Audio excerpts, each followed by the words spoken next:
ഓം നമഃ ശിവായ. നമസ്കാരം കൂട്ടുകാരെ. നമ്മൾ നോക്കാൻ പോണത് ജാതകം കൊണ്ട് എങ്ങനെ ഫലം പറയാം എന്നുള്ളതാണ്. അപ്പോൾ ജാതകം കൊണ്ട് ഫലം പറയാനായിട്ട് നമുക്ക് 7ഓളം യോഗങ്ങളുണ്ട്.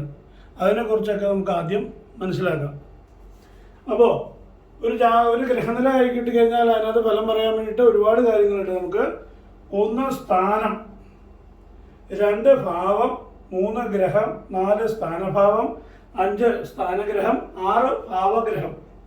അതായത് ഫലം പറയാൻ വേണ്ടിയിട്ട് നമുക്ക് ഒന്നാമത്തെ സ്ഥാനം എന്ന് പറഞ്ഞു കഴിഞ്ഞാൽ ഓജയുഗ്മം, ചരം, സ്ഥിരം, ഉഭയം, കൃതയുഗാദി വിഭജനം തുടങ്ങിയ എല്ലാവിധ രാശി വിഭജനങ്ങളെയും അടിസ്ഥാനമാക്കിയുള്ള ഫലം.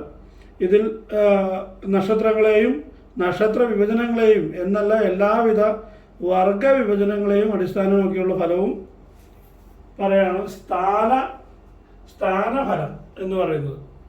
അടുത്തത് നമുക്ക് രണ്ടാമത്തെ വരുന്നത് ഭാവഫലം എന്ന് പറഞ്ഞു കഴിഞ്ഞാൽ കേന്ദ്ര ത്രികോണാദി വിവിധ വിഭജനങ്ങൾ കൊണ്ട് പറയപ്പെടുന്ന ഫലങ്ങളെല്ലാം ഭാവഫലങ്ങളാണ്. സാമാന്യേന ഭാവാധിപനെ കൊണ്ടാണ് ഭാവഫലം ചിന്തിക്കാറുള്ളത്. ഒരു ഭാവാധിപൻ മറ്റൊരു ഭാവത്തിൽ നിന്ന് പറയപ്പെടുന്ന തരം ഫലങ്ങളെല്ലാം ഈ ഭാവഫലം കൊണ്ട് നമുക്ക് പറയാം. മൂന്നാമത്തെ ഗ്രഹഫലം. ഗ്രഹം, ദിഗ്രഹ യോഗം, ത്രിഗ്രഹ യോഗം, ചതുർഗ്രഹാദി യോഗങ്ങളെല്ലാം ഗ്രഹഫലം എന്നതിൽ അന്തർഭവിച്ചു വരും. ഗ്രഹദൃഷ്ടിഫലങ്ങളും ഗ്രഹ കാരകത്തെ മാത്രം അടിസ്ഥാനമാക്കി പറയുന്ന ദശാഫലങ്ങളും എല്ലാം ഇതിൽ ഉൾപ്പെട്ടു വരും. ഇനി അടുത്ത സ്ഥാനഭാവഫലം. സ്ഥാനഭാവം ഇന്ന രാശി ഇന്ന ഭാവമായി വന്നാൽ പറയപ്പെടേണ്ട ഫലം എന്ന തരത്തിലുള്ള ഫലങ്ങളെല്ലാം ഇതിൽ വരും. അടുത്തത് അഞ്ചാമത്തെ സ്ഥാനഗ്രഹം. ആശ്രയ രാശി ഫലങ്ങൾ സ്ഥാനഗ്രഹ ഫലങ്ങളാണ്. ഗ്രഹങ്ങളുടെ രാശി സ്ഥിതി, നക്ഷത്രസ്ഥിതി, വർഗസ്ഥിതി എന്നിവയെ അടിസ്ഥാനമാക്കിയുള്ള ഫലങ്ങളെല്ലാം ഇതിൽ വരും. ഇനി ഭാവഗ്രഹം, ആറാമത്തെ ഭാവഗ്രഹം. ഭാവാശ്രയ ഫലങ്ങൾ ഭാവഗ്രഹ ഫലങ്ങളാണ്. ഗ്രഹങ്ങളുടെ ഭാവസ്ഥിതിയെ അടിസ്ഥാനമാക്കി പറയപ്പെടുന്ന ഫലങ്ങൾ ഇതിൽ വരും. ഇത് ഫലത്തിൽ വളരെയധികം യോജിച്ചു വരുന്ന ഫലമാണ്. ഇനി ഏഴാമത്തെ സ്ഥാനഭാവഗ്രഹ ഫലങ്ങൾ. അതായത് സ്ഥാനം, ഭാവം, ഗ്രഹം എന്നിവ മൂന്നിനെയും പരിഗണിച്ച് പറയപ്പെടുന്ന ഫലങ്ങളാണ് സ്ഥാനഭാവ ഗ്രഹഫലങ്ങൾ. ഇത്തരം പല ഗ്രഹയോഗങ്ങളും വളരെ പ്രസിദ്ധമാണ്. ഫലത്തിൽ വളരെയധികം യോജിക്കുന്നവ ആണെങ്കിൽ കൂടി ഇവയുടെ എണ്ണവും സാധ്യതയും അനന്തമാണ്. എന്നതിനാൽ എല്ലാ സ്ഥാനഭാവ ഗ്രഹയോഗങ്ങളും എഴുതാൻ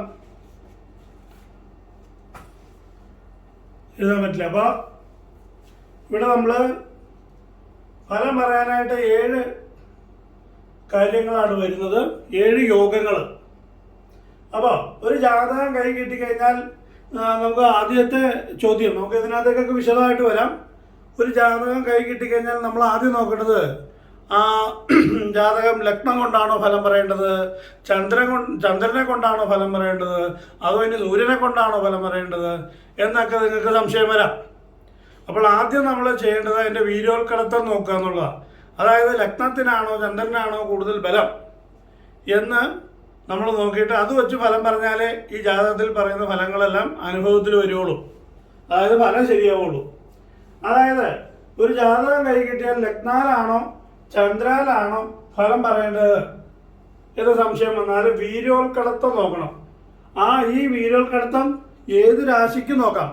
അതായത് നമ്മൾ സെപ്പറേറ്റ് ഒരു ഭാവം മാത്രമായിട്ട് എടുത്ത് ചിന്തിക്കണമെങ്കിൽ ആ ഭാവത്തിന് എന്തോരം ബലം ഉണ്ടെന്നുള്ളതൊക്കെ നമുക്ക് വീര്യോത്കടത്വം വഴി നോക്കാവുന്നതാണ്. അപ്പോൾ ആ വീര്യോത്കടത്വം എങ്ങനെ നോക്കുന്നതെന്ന് പഠിപ്പിക്കാം. ഇതെന്തിനാണ് ഇപ്പോൾ പഠിപ്പിക്കുന്നത് വെച്ച് കഴിഞ്ഞാൽ നിങ്ങൾ നിങ്ങളുടെ സ്വന്തം ജാതകം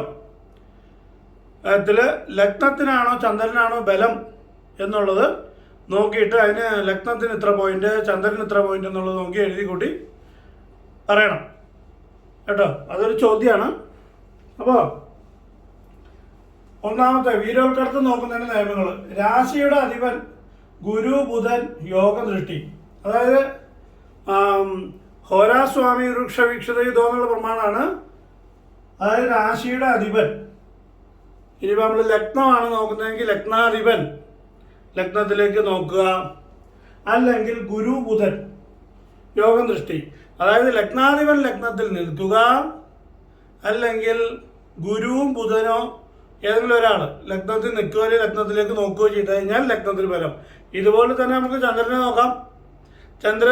ലഗ്നം ചന്ദ്രരാശിയിൽ ചന്ദ്രൻ നിൽക്കുകയോ അല്ലെങ്കിൽ ചന്ദ്രൻ നോക്കുകയോ അല്ലെങ്കിൽ ഗുരുവോ ബുധനോ നിൽക്കുകയോ നോക്കുകയൊക്കെ ചെയ്ത് കഴിഞ്ഞാൽ അവിടെ ചന്ദ്രനും ബലം പറയാം. ഇനി വേറെ ഏതെങ്കിലും ഭാവമാണ് നമ്മൾ നോക്കുന്നതെങ്കിൽ ആ ഭാവത്തിനും ആ ഭാവാധിപൻ വന്ന് നിൽക്കുക, ഭാവാധിപൻ നോക്കുക, അല്ലെങ്കിൽ ഗുരുവോ ബുധനോ ഭാവത്തിൽ ദൃഷ്ടി ചെയ്യുകയോ ആ ഭാവത്തിൽ നിൽക്കുകയൊക്കെ ചെയ്താൽ ആ ഭാവത്തിന് ബലം ഉണ്ടാകും. അപ്പോൾ അതൊരു നിയമം. ഇനി രണ്ടാമത്തെ നിയമം, നരരാശിക്ക് മുക്കാൽ ബലം, വൃശ്ചികം രാശിക്ക് മാത്രം കാൽ ബലം, മറ്റ് രാശിക്ക് അരബലം. ഈ നരരാശിക്ക് മുക്കാൽ ബലം പറഞ്ഞിട്ടുണ്ട്. അപ്പം നരരാശികൾ ഏതൊക്കെയാണ് നമ്മൾ പഠിച്ചിരിക്കണം. നരരാശി എന്ന് പറഞ്ഞു കഴിഞ്ഞാൽ മനുഷ്യന്റെ രൂപത്തിലുള്ള രാശി. മിഥുനം, കന്നി, തുലാം, ധനുവിന്റെ പകുതിയുള്ളൂ, എന്നാലും നമുക്ക് ധനു എടുക്കാം. അപ്പം മിഥുനം, കന്നി, തുലാം, ധനു, കുംഭം, ഇത്രയും രാശികൾ നരരാശികളാണ്. ലഗ്നമോ ലഗ്നാധിപനോ ഈ രാശികളിൽ നിന്നാൽ ആ ലഗ്നത്തിന് ബലമുണ്ട്. അതുപോലെ തന്നെ ഇതിപ്പോൾ നമ്മൾ ചന്ദ്രനാണ് ചിന്തിക്കുന്നത്, ചന്ദ്രനോ ലഗ്നാധിപനോ ഈ പറയുന്ന നരരാശികളിൽ പോയിന്ന് അവിടെ ബലമുണ്ട്. പിന്നെ മൂന്നാമത്തെ, ഇനി ചന്ദ്രനാണ് വേറെ ഏതെങ്കിലും രാശിയെ നോക്കണമെങ്കിൽ ഇങ്ങനെ നോക്കാം കേട്ടോ.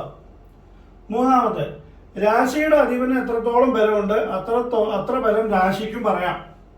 ഉദാഹരണത്തിന് നമ്മൾ ലഗ്നമാണ് ചിന്തിക്കുന്നതെങ്കിൽ ലഗ്നാധിപൻ ഉച്ചത്തിലോ സ്വക്ഷേത്രത്തിലോ മൂലത്രികോണത്തിലോ നിന്നാൽ ബലം. ഇങ്ങനെയാണ് ചന്ദ്രനെ നോക്കുക. അതായത് ലഗ്നാധിപന്, ഇപ്പം നമ്മൾ ലഗ്നമാണ് ചിന്തിക്കുന്നതെങ്കിൽ ലഗ്നാധിപന് എത്രത്തോളം ബലമുണ്ട് അത്രയും ബലം ആ ലഗ്നത്തിനും പറയാം. ഇതുപോലെ ചന്ദ്രനെയും മറ്റു ഭാവങ്ങളാണ് ചിന്തിക്കുന്നതെങ്കിൽ ആ മറ്റു ഭാവങ്ങളുടെ ബലമൊക്കെ നോക്കാവുന്നതാണ്. ഇനി അടുത്തത് മൂന്നാമത് പറഞ്ഞു. ഇപ്പോൾ നമ്മൾ ഉപജയരാശി 3, 6, 10 കാണുന്ന രാശികൾ, അതാണ് ഉപജയരാശി. ജാതക വിശാരദ എന്ന ഈ സർട്ടിഫിക്കറ്റ് കോഴ്സ്, ഇതിൽ ജാതകം നോക്കി ഫലം പറയാനും ജാതകം എഴുതാനും എല്ലാം പഠിപ്പിക്കും. ഈ കോഴ്സിൽ ചേരാൻ താല്പര്യമുള്ളവർ ഈ കാണുന്ന QR കോഡ് സ്കാൻ ചെയ്യുക. അപ്പോൾ നമ്മുടെ വാട്സാപ്പിലേക്ക് വരും. അവിടെ ഈ ക്ലാസ്സിൻ്റെ ഡീറ്റെയിൽസും ഫീസും കാര്യങ്ങളും എല്ലാം പറയുന്നതാണ്. ഓം നമഃ ശിവായ. Want to learn Kerala astrology and pujas online? Study at your own pace, save and watch videos multiple times with lifetime access. Ask doubts in the learning group, all this at a very low monthly fee.